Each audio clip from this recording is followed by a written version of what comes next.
Donc ce matin, je veux bien que nous poursuivions avec le sermon sur la montagne, en particulier les béatitudes, bien qu'on avait commencé. Donc ce matin, on va méditer sur la 8e béatitude qui nous parle de ceux qui sont persécutés pour la justice. Ceux qui sont persécutés pour la justice. Mais avant cela, je vais quand même prier encore pour que le Seigneur puisse nous préparer, que nous soyons attentifs à sa parole et qu'il nous aide par son esprit à mettre en pratique sa parole. Seigneur, comme une biche qui soupire après des courants d'eau, nous soupirons après toi. Nous avons soif de toi, Seigneur.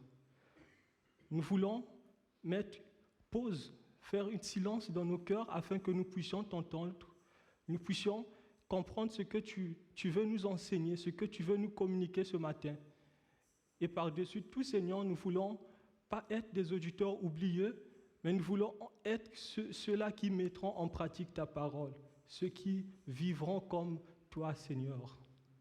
Béni sois-tu, fortifie-nous par ta parole, car ta parole, c'est la vérité, Seigneur. Au nom de Jésus. Amen.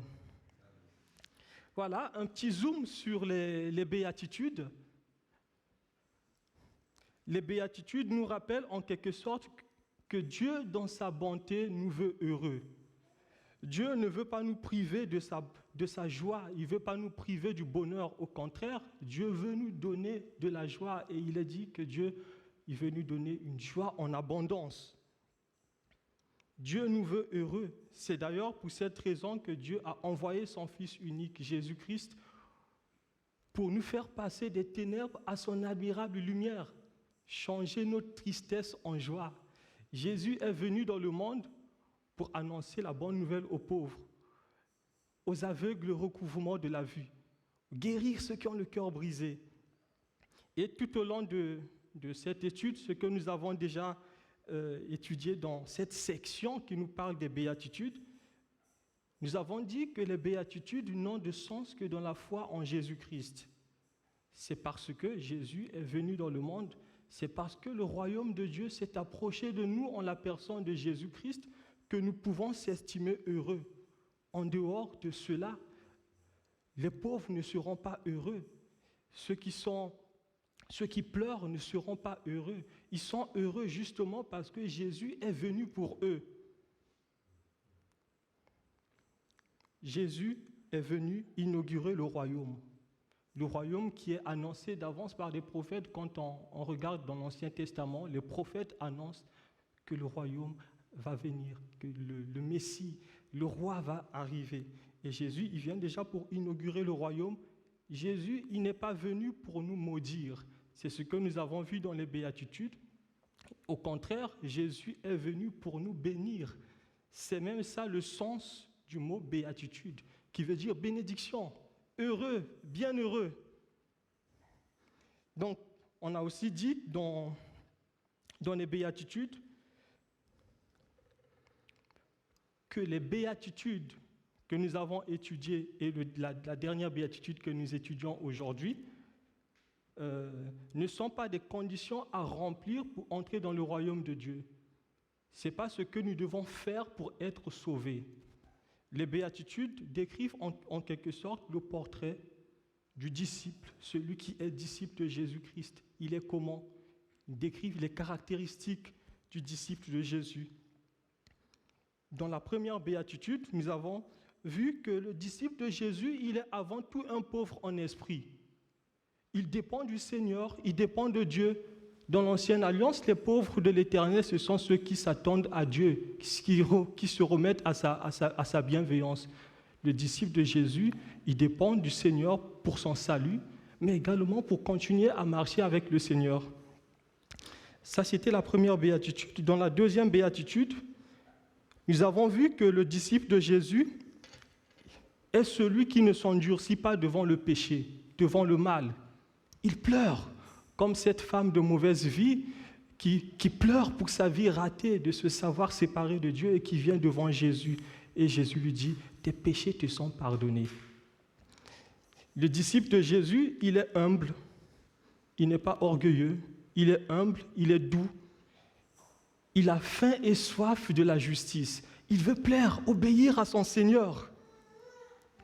Et il y a un élément important que nous avons relevé également dans cette étude, c'était que les qualités que nous voyons dans les béatitudes, ce ne sont pas des qualités que nous allons respecter, que nous pouvons manifester par nos propres efforts. C'est par le Saint-Esprit, par l'aide de Dieu. C'est en fait l'effet de la grâce de Dieu dans nos cœurs qui peuvent nous aider à manifester toutes ces qualités. De nous-mêmes, nous ne pouvons pas. Nous avons besoin de compter sur le Seigneur parce que son Esprit habite en nous et son esprit peut nous aider à être humble, à être un artisan de paix, à rechercher ce qui plaît au Seigneur. Donc, dans les béatitudes, il y a le bonheur. Jésus nous parle du bonheur. Et le bonheur dont Jésus nous parle, ce n'est pas le bonheur selon le monde. Dans le monde, on est heureux quand vous demandez à quelqu'un « Est-ce que tu es heureux ?» Il va dire « Oui, être heureux, c'est être en bonne santé. Être heureux, c'est avoir de l'argent, être riche. » Jésus dit non, ça c'est les critères du monde. Selon Dieu, être heureux, c'est vivre dans l'obéissance à Dieu, dépendre de Dieu. En fait, Dieu nous a créés pour que nous trouvions notre plus grande joie en lui, pour que nous trouvions notre bonheur en lui, dans sa parole, dans notre dépendance à lui. Nous arrivons en fait à cette 8e et dernière béatitude, les persécutés pour la justice. Je vais lire la parole de Dieu dans Matthieu 5, les versets 10 à 12. Heureux ceux qui sont persécutés à cause de la justice, car le royaume des cieux est à eux. Heureux serez-vous lorsqu'on vous insultera, qu'on vous persécutera, qu'on répandra sur vous toutes sortes de mal à cause de moi. Réjouissez-vous et soyez dans l'allégresse, parce que votre récompense sera grande dans les cieux, car c'est ainsi qu'on a persécuté les prophètes qui vous ont précédés. Je ne sais pas si vous l'avez remarqué, il y a là une sorte de transition. Jésus aborde dans la 7e béatitude la paix. Il nous demande d'être les artisans de paix. Et là, dans la 8e béatitude, Jésus parle de la persécution. Il passe sans transition de l'œuvre de la réconciliation à une expérience de l'hostilité que les disciples peuvent vivre. Il y a déjà cette transition qu'on voit entre la 7e et la 8e béatitude. En dehors de ça, on voit déjà une similitude entre la première béatitude et la 8e. Si vous vous rappelez, dans la première béatitude, Jésus, c'est Matthieu, le chapitre 5, le verset 3, Jésus dit « Heureux les pauvres en esprit, car le royaume de Dieu est à eux. » Il dit « Le royaume de Dieu est à eux. » Et là, quand il arrive à la 8e béatitude, Jésus dit « Heureux ceux qui sont persécutés pour la justice. » Le royaume de Dieu est à eux. C'est la même bénédiction que Jésus proclame là pour ceux qui sont pauvres en esprit. C'est ses disciples. Ils sont persécutés également pour la justice. Jésus nous montre dans cette béatitude que l'opposition est une relation inévitable pour ceux qui veulent mettre en pratique l'ensemble des béatitudes, l'ensemble des paroles de Jésus. Ils connaîtront l'opposition. Ceux qui veulent vivre comme les sujets du royaume, ceux qui veulent obéir à la parole de Dieu, ils vont connaître l'opposition, la souffrance, la persécution. Nous avons vu tout à l'heure avec notre frère Paul qui nous a lu Matthieu 5, le verset 13, qui nous parle du sel de la terre et la lumière du monde. Ceux qui veulent être le sel de la terre et la lumière du monde, ils vont connaître la persécution. Jésus dit que nous sommes dans le monde, mais nous ne sommes pas du monde. Le monde, en tant que système, le monde appelle ce qui est bien mal. Et le mal dans le monde est qualifié de bien. C'est pas ce que Dieu dit. Et c'est justement lorsque nous allons accepter, lorsque vous acceptez d'être le sel de la terre et la lumière du monde, que vous allez voir que la persécution va commencer, l'opposition commencera. Si vous vivez comme le monde, si vous vivez selon le train de ce monde, les gens diront du bien de vous. Mais lorsque vous allez commencer à dire non au péché, non à la corruption, non aux fraudes, non à tout ce que le Seigneur nous dit de ne pas faire, eh bien là, les gens commenceront à dire, mais qu'est-ce qu'il veut nous montrer celui-là? Il y aura l'opposition. Pire encore, lorsque vous allez vous identifier à Jésus-Christ, Jésus-Christ crucifié, vous allez faire même une expérience avec un ami, commencer à discuter juste comme ça. Vous allez passer des heures et des heures à parler du sport ou à parler de santé ou de politique ou autre chose. Mais dès que vous commencez à parler de Jésus, dès que vous allez commencer à dire « Tu es pécheur, mon frère, tu as besoin de te repentir. Dieu veut te sauver. Jésus est mort sur la croix pour toi, pour te donner la vie en abondance, la vie éternelle. » Et en ce moment-là, vous allez voir que vous n'allez pas passer 1 heure, 2 heures. Faites l'expérience. Moi, j'en ai fait. Ça n'a pas duré. Mais je persévère par la grâce de Dieu. Dans le sermon sur la montagne, le Seigneur nous présente la persécution comme le lot. C'est le lot normal de toutes les personnes qui incarnent les paroles de Jésus. Toutes les personnes qui veulent obéir à ce que le Seigneur demande, ils seront persécutés. Jésus dit, « Heureux ceux qui sont persécutés pour la justice, car le royaume des cieux est à eux. » Je vais peut-être, pour que nous puissions bien comprendre ce thème, je vais aborder cela en 3 points. Je vais d'abord relever 2 dangers qui nous guettent lorsque nous parlons de la persécution. Il y a 2 dangers qui nous guettent et je verrai peut-être avec vous, deuxièmement,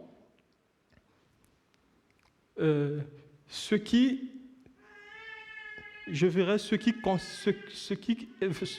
quoi nous devons être persécutés, le contexte de la persécution. Et puis, troisièmement, je verrai avec vous les raisons qui nous poussent à accepter la persécution. Donc là, il y a 2 dangers, en tout cas, qui nous guettent lorsqu'il s'agit de parler de la persécution. Le premier danger, c'est de rechercher la souffrance. Jésus ne dit pas dans ce que nous venons de lire qu'il y a du bonheur à souffrir et que la souffrance, c'est quelque chose que nous devons rechercher. Je ne l'ai pas vu dans le texte que nous venons de lire. Jésus ne nous demande pas à être masochiste. Non, ce n'est pas ce que le Seigneur nous demande.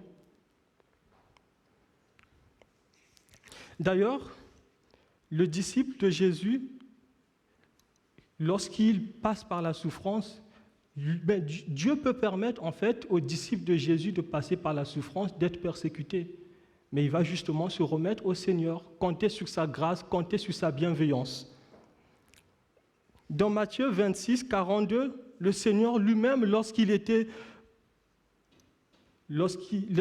temps pour lui de passer par la souffrance, il va prier son Père. Il dit, « Père, s'il n'est possible que cette coupe s'éloigne de moi, sans que je la boive, que ta volonté soit faite. » Le Seigneur Jésus n'était pas celui qui recherchait la souffrance, il n'était pas masochiste. Mais la souffrance faisait partie du plan de Dieu pour lui. Il fallait qu'il passe par la souffrance, par la persécution. L'Épître aux Hébreux nous dit que Jésus a accepté la croix à cause de la joie qui lui était réservée. Jésus a souffert la croix, méprisé l'ignominie. Pourquoi ? Pour nous sauver, pour nous réconcilier avec Dieu. Mais quand il s'agit de parler de la croix, Jésus a pleuré à l'idée de la croix. Il a pleuré. Mais Dieu l'a béni en le ressuscitant d'entre les morts. En le ressuscitant d'entre les morts, dans l'apôtre Paul nous dit dans Philippiens 2, 7 à 10 que Jésus s'est abaissé jusqu'à la mort à la croix. C'est pourquoi Dieu l'a élevé et lui a donné le nom qui est au-dessus de tout nom, afin qu'au nom de Jésus, tout genou fléchisse dans les cieux, sur la terre et sur la terre, et que toute langue confesse que Jésus est Seigneur. Le premier danger qui nous guette, c'est ce danger de rechercher coûte que coûte la souffrance. Un deuxième danger qui nous guette, c'est le danger de provoquer la persécution. Et là aussi, dans la parole, le Seigneur nous demande de veiller afin que ce ne soit pas notre fanatisme ou notre extrémisme qui fasse à ce que nous soyons persécutés. Nous devons veiller. Il y a d'autres personnes qui souffrent, qui sont persécutées justement parce qu'ils se sont lancés dans des causes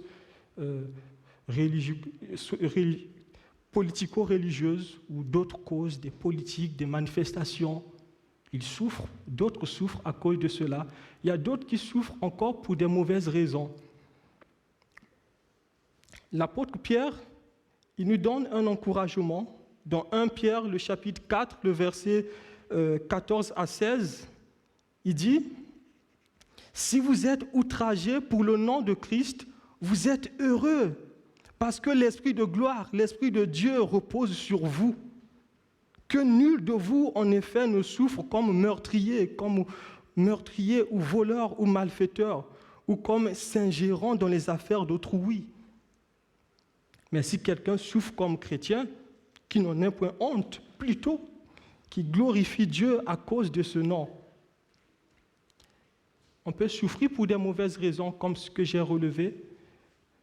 Et nous allons voir ce deuxième point, ce qui doit être à l'origine de la souffrance dans ce contexte ou à l'origine de la persécution. Dans le texte que nous avons lu au début, Jésus parle de ceux qui souffrent de persécution. Pourquoi ? À cause de la justice. Remarquez bien, Jésus dit, c'est la justice qui est à l'origine de leur persécution, de leur souffrance. Donc la persécution, c'est quelque chose qui les arrive. Les chrétiens là, ou les chrétiens qui souffrent, ça ne vient pas de l'intérieur d'eux, ça vient de l'extérieur, ça les arrive. Pourquoi ils sont persécutés? Pourquoi ils souffrent? À cause de la justice, à cause de leur appartenance à Christ, à cause de leur obéissance au Seigneur. En fait, dans cette béatitude, les croyants sont décrits comme étant déterminés à vivre comme Jésus a vécu, à rechercher la justice de Dieu, une vie qui honore Dieu. Leur désir profond, c'est de plaire à leur Seigneur, de plaire à celui qui les a aimés, le premier, Jésus-Christ. Et c'est justement à cause de cela qu'ils sont persécutés. Donc là, quand on regarde ceux qui souffrent, ceux qui sont persécutés dans le monde, les tendances peuvent varier, comme en Corée du Nord ou en Afrique du Nord, la persécution est plus rude encore, plus dure. Dès que tu dis que je suis disciple de Jésus, là, tu es rejeté par ta famille. Je connais un frère qui était, que l'Église avait accompagné. Quand il était devenu chrétien, ses parents lui ont chassé de la maison. Ils ont dit, tu n'es plus mon enfant. Ils l'ont mis dehors. Comment ? Et c'est ce que le Seigneur a dit, on sera haï. Ils l'ont chassé de la maison. Et c'est l'Église qui l'avait accompagné pour que, jusqu'à ce qu'il puisse devenir indépendant. Peut-être que nous, ici en France, la persécution que nous vivons, ce n'est peut-être pas la même pression de persécution où nous sommes mis en prison, où nous sommes tapés, où on bloque l'église, où ce n'est pas une persécution physique et violente comme dans d'autres pays, mais nous vivons aussi une persécution d'une autre façon. Lorsque vous acceptez de vivre une vie droite, d'obéir au Seigneur, d'incarner les valeurs chrétiennes, vous allez voir qu'autour de vous, il y aura de l'incompréhension, il y aura de l'opposition, il y aura même de l'hostilité dans votre propre famille. Les gens vont commencer même à dire du mal de vous, mais non, mais celui-là, on ne comprend toujours pas. La Bible dit dans Actes 14, 22, que c'est par beaucoup de tribulations, par beaucoup de preuves qu'il nous faut entrer dans le royaume de Dieu. L'accès au royaume est gratuit. Il Il y a plusieurs passages de l'Écriture qui nous disent « le salut est gratuit ». Mais dans ce chemin, dans cette course, le chemin est long, la route est longue, mais il y aura des tribulations dans ce chemin. Le salut, c'est comme on est dans cette pièce. On nous dit, le salut, c'est un cadeau que je t'ai gardé, ça se trouve dans l'autre pièce au fond. Mais sache que pour arriver dans cette pièce, tu vas passer par une route où tu dois passer par des épreuves jusqu'à la fin. Nous devons persévérer jusqu'à la fin. Mais dans cette marche, le Seigneur est avec nous. C'est ça la bonne nouvelle. Le Seigneur lui-même, il est avec nous, il ne nous abandonnera pas. Le Seigneur est avec vous, il ne vous abandonnera pas. Il a dit dans sa parole, « Je suis avec vous tous les jours jusqu'à la fin des temps. » Ça, c'est vraiment un encouragement que le Seigneur nous donne dans sa parole. Le Seigneur nous donne la garantie de sa présence. Il est avec nous dans ce chemin, dans la souffrance, dans la persécution. Il y a un auteur, peut-être que vous connaissez, Don Carson, il dit que cette béatitude sert en quelque sorte de test aux autres béatitudes. Et il dit, si vous n'avez jamais été persécuté, si vous n'avez jamais souffert pour le nom de Christ, il faut se poser des questions, dans quel domaine votre justice se manifeste? On a vu deux types de persécution. Ce n'est pas forcément une persécution physique. La persécution peut prendre d'autres formes. Mais si vous n'avez jamais connu de persécution, il dit, posez-vous la question, dans quel domaine votre justice se manifeste réellement. Jésus nous demande aussi de nous examiner quand on regarde les évangiles. Lorsque tout le monde dit du bien de vous, posez-vous vraiment la question. Jésus, il dit, malheur à vous lorsque les gens disent du bien de vous. Malheur à vous lorsque les gens disent du bien de vous. Quand on regarde dans l'Ancien Testament, c'était les faux prophètes qui étaient loués, qui étaient appréciés. Mais celui qui portait la parole de vérité était maltraité, il était persécuté. Quand on regarde comme le prophète Jérémie, devant le roi, devant la foule, il parle, il détient la parole de vérité, mais il n'est pas écouté. Mais ce nombre important de faux prophètes qui disent de mensonges, qui caressent dans le sens du poil, ils sont écoutés. Tout le monde dit du bien d'eux. Et là, Jésus nous demande aussi de nous examiner dans ce sens. Parce que la persécution, c'est une suite logique de la vie du disciple. Jésus nous fait la grâce de croire en lui, mais aussi de souffrir pour lui. C'est ce que nous dit l'Écriture dans Philippiens 1, le verset 29. Et ce n'est pas pour rien que l'apôtre Paul va dire à son enfant, l'enfant de la foi, Timothée, dans 2 Timothée 3, 10 à 12. Tous ceux qui veulent vivre pieusement en Christ seront persécutés. Tous ceux qui veulent vivre pieusement en Jésus-Christ seront persécutés. Donc ça, c'est ce qui doit constituer la persécution, c'est la justice. Rien que la justice de Dieu, le royaume de Dieu, dans ce contexte. Alors, le troisième et le dernier point, pourquoi devrions-nous accepter la souffrance? Ou pourquoi devrions-nous accepter la persécution? Et là, dans ce passage que nous venons de lire de Matthieu 5, 10 à 12, Jésus donne 2 raisons qui devraient nous pousser, nous motiver, nous inciter à accepter la persécution ou la souffrance. La première raison, Jésus nous demande d'accepter la souffrance à cause de la récompense. À cause de la récompense. Verset 12 de Matthieu 5, « Réjouissez-vous et soyez dans l'allégresse, parce que votre récompense sera grande dans les cieux. Car c'est ainsi qu'on a persécuté les prophètes qui vous ont précédés. » Là encore, Jésus prend le contre-pied des idées du monde. Dans le monde, quand on est persécuté, ce que les gens font, c'est de se révolter Quand on est insulté, c'est de reprendre. Quand on est peut-être piétiné, c'est de piétiner aussi l'autre. Non, Jésus dit non, ne faites pas comme ça. Aimez vos ennemis, priez pour vos ennemis. Faites du bien. Dans le monde, quand on est malade, le mieux à faire, c'est de se plaindre. Jésus nous dit de ne pas agir comme ça. Soyez différents. Vous êtes mes enfants, soyez différents. Et là, dans ce passage, le Seigneur nous donne un ordre, un commandement.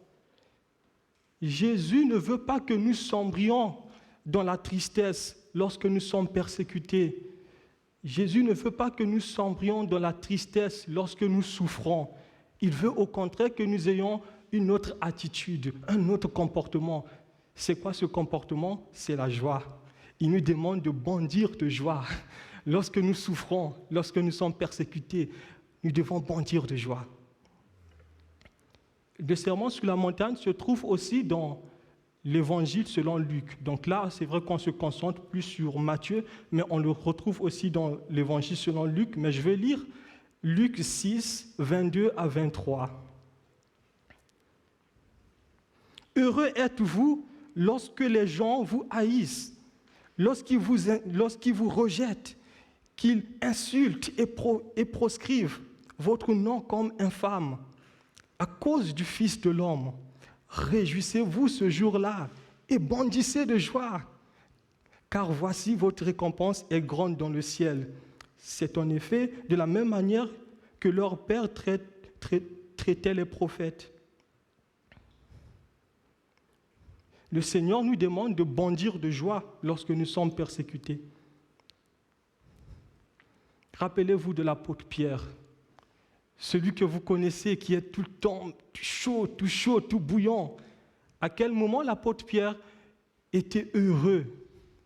L'apôtre Pierre, était-il heureux lorsqu'il avait renié le Seigneur? Non, ce n'est pas ce que nous dit l'Écriture. Quand l'apôtre Pierre avait renié le Seigneur, l'Écriture nous dit qu'il avait pleuré amèrement. Il pleurait amèrement. Mais quand il avait subi des coups, des frappes, à cause du Seigneur, il était heureux d'avoir été trouvé digne de subir des coups à cause du Seigneur. On peut le lire dans Acte 5, le verset 40 à 42. Ils se rangèrent à son avis, puis ils appelèrent les apôtres, les firent battre de verges, leur défendirent de parler au nom de Jésus et les relâchèrent. Verset 41. Ceux-ci se retirèrent de devant le Sanhédrin, joyeux d'avoir été jugés dignes de subir des outrages au nom du Seigneur. Et l'apôtre Paul va encourager cette église qui passe par la persécution. Dans 1 Pierre 4, 14 à 16, il dit « Si vous êtes outragés pour le nom de Christ, vous êtes heureux. » C'est le texte que nous avons lu bien avant, c'est 1 Pierre 4, 14 à 16. « Si vous êtes outragés pour le nom de Christ, vous êtes heureux. » Pourquoi? Parce que l'Esprit de gloire, l'Esprit de Dieu repose sur vous. L'apôtre Pierre nous demande de nous réjouir dans nos souffrances, dans la persécution, dans la tribulation. Pourquoi? Parce que l'Esprit de gloire, l'Esprit de Dieu repose sur nous.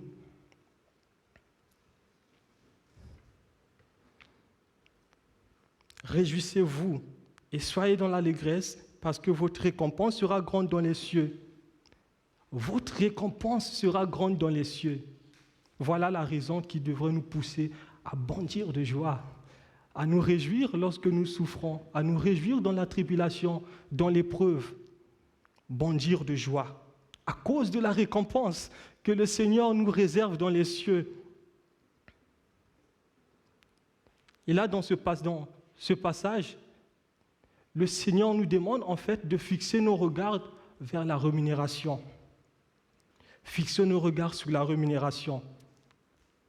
Bondissez de joie, votre récompense sera grande dans les cieux. Ne regardons pas nos souffrances du temps présent comme une fin en soi. Regardons plutôt ce que ces souffrances annoncent. Regardons la rémunération. Avec les yeux de la foi, fixons les yeux vers la rémunération, vers la récompense céleste que nous décrit ce passage.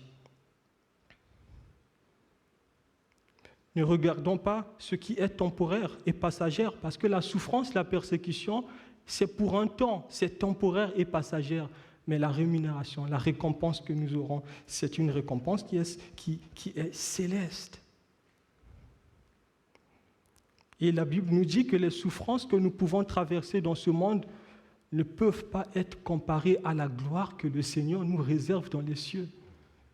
Dans Romains 8, verset 18, « J'estime d'ailleurs qu'il n'y a aucune commune mesure entre les souffrances du temps présent et la gloire à venir qui sera révélée en vous, en nous. »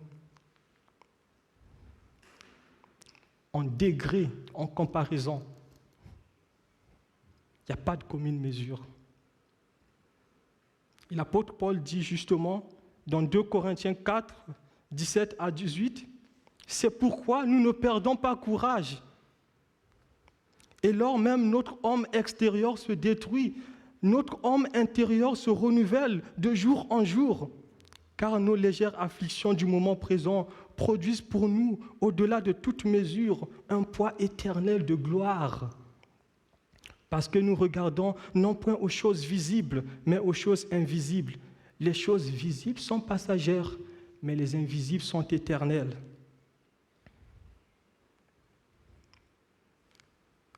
Moïse était trouvé devant le choix entre la jouissance du péché et la richesse en Égypte, la jouissance du péché et l'opprobre, la gloire de Christ. La Bible nous dit dans Hébreux 11, 24, « C'est par la foi que Moïse, devenu grand, refusa d'être appelé fils de la fille de Pharaon, aimant mieux être maltraité avec le peuple de Dieu que d'avoir pour un temps la jouissance du péché. » Regardons l'opprobre de Christ. Regardons l'opprobre de Christ comme une richesse plus grande que les trésors de l'Égypte, car il avait les yeux fixés vers la rémunération. La rémunération. Et dans la première raison, le Seigneur nous demande justement d'avoir les yeux fixés vers la rémunération, la récompense. Réjouissez-vous, parce que votre récompense sera grande dans les cieux. La deuxième raison pour laquelle nous devons accepter la souffrance ou la persécution, c'est quoi? C'est que la persécution ou la souffrance est le signe de notre appartenance à Christ. C'est ce que nous dit la fin du verset. « Réjouissez-vous et soyez dans l'allégresse parce que votre récompense sera grande dans les cieux, car c'est ainsi qu'on a persécuté les prophètes qui vous ont précédés. » Les prophètes ont été persécutés à cause de leur attachement à Dieu, à cause de leur foi, à cause de la justice. Le disciple de Jésus sera également persécuté à cause du royaume, à cause de la justice, parce qu'il veut obéir à Dieu. Et là, dans ce contexte, la souffrance devient justement le signe de notre appartenance à Christ. Le Seigneur nous demande dans plusieurs passages de l'Écriture de persévérer. Persévérons, comme dans l'exemple que je vous ai donné tout à l'heure, on est dans cette pièce, le cadeau se trouve à la fin, le salut. Celui qui persévérera jusqu'au bout sera sauvé. Le cadeau se trouve dans l'autre pièce. Il y aura des tribulations dans le chemin et le Seigneur nous demande de persévérer, de passer par les épreuves, étape, étape, étape, jusqu'à la fin. C'est à la fin que nous allons recevoir ce cadeau et nous serons dans la joie, dans la joie. Et c'est parce que nous appartenons à Jésus-Christ crucifié que nous devons justement passer par les souffrances, passer par les épreuves. Pourquoi?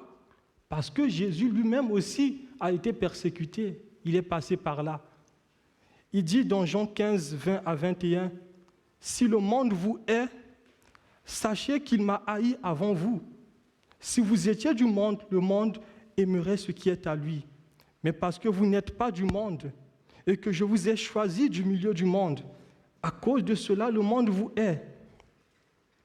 Souvenez-vous de la parole que je vous ai dite. Le serviteur n'est pas plus grand que son maître. S'ils m'ont persécuté, ils vous persécuteront aussi. S'ils ont gardé ma parole, ils garderont aussi la vôtre.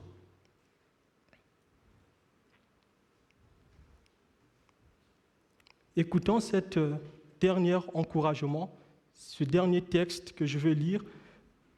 C'est un encouragement que l'apôtre Pierre donne à cette église persécutée, cette église qui passe par la souffrance, par la tribulation. L'apôtre Pierre dit, dans 1 Pierre 6 à 9, « C'est là ce qui fait votre joie, quoique maintenant, puisqu'il le faut, vous soyez attristés pour un peu de temps par diverses épreuves, afin que l'épreuve de votre foi, plus précieuse que l'or périssable, qui cependant est éprouvé par le feu, ait pour résultat la louange, la gloire, l'honneur, lorsque Jésus-Christ apparaîtra, lui que vous aimez sans avoir vu, en qui vous croyez sans le voir encore, vous réjouissant d'une voix ineffable et glorieuse, parce que vous recevrez le salut de vos âmes pour prix de votre foi. Parce que vous recevrez le salut de vos âmes pour prix de votre foi. Alors cette béatitude, heureux ceux qui sont persécutés pour la justice. Il y a 2 dangers que nous avons relevés. Le premier danger, c'est de ne pas rechercher la persécution ou la souffrance. Deuxième danger, de ne pas souffrir pour de mauvaises raisons. Et nous avons vu dans le 2e point,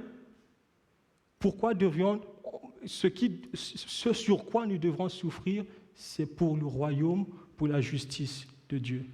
Ça, c'était notre 2e point. Et notre 3e point, pourquoi devrions-nous accepter la souffrance ou la persécution? Pour 2 raisons. Premièrement, à cause de la récompense. Et deuxièmement, parce que la souffrance ou la persécution montre que nous appartenons réellement à Jésus-Christ. C'est le signe distinctif des enfants de Dieu. Je veux juste vous inviter à prier Dieu. Seigneur, merci pour ta bonté. Merci pour ta fidélité. Tu dis dans ta parole, regardez comme un sujet de joie les diverses épreuves auxquelles vous pouvez être exposés, sachant que la mise en épreuve de votre foi produit la patience. Mais il faut que la patience accomplisse parfaitement son œuvre, afin que vous soyez accomplis sans faillible en rien. Seigneur, nous avons besoin de toi. Nous savons que par nos propres efforts, nous n'y arriverons pas. C'est pour cela que nous voulons compter sur ton secours, sur l'appui, sur ton esprit qui habite en nous, Seigneur. Donne-nous de persévérer. Donne-nous la force quand l'épreuve viendra, quand la persécution, quand la souffrance va venir. Donne-nous de tenir ferme et de persévérer. Seigneur, nous savons que nous pouvons compter davantage sur toi parce que tu nous as dit « Je suis avec vous jusqu'à la fin du monde, jusqu'à la fin des temps ». Nous savons que tu ne nous abandonneras pas dans cette course, dans ce marathon. Tu es avec nous, Seigneur. Fortifie-nous dans notre être intérieur, Seigneur. Et donne-nous de parler de toi, de ne pas nous retenir, de parler de ta parole, Seigneur, de parler de ton royaume et de vivre comme tu nous demandes de vivre, d'être le sel de la terre et la lumière du monde. Et nous savons que c'est obéir à ta parole, Seigneur, que toi tu veux, avant tout, l'obéissance à ta parole, l'obéissance à toi. Béni sois-tu, Seigneur. Fortifie mes frères et sœurs qui sont là. Bénis-les, Seigneur, pour la gloire de ton nom, au nom de Jésus. Amen.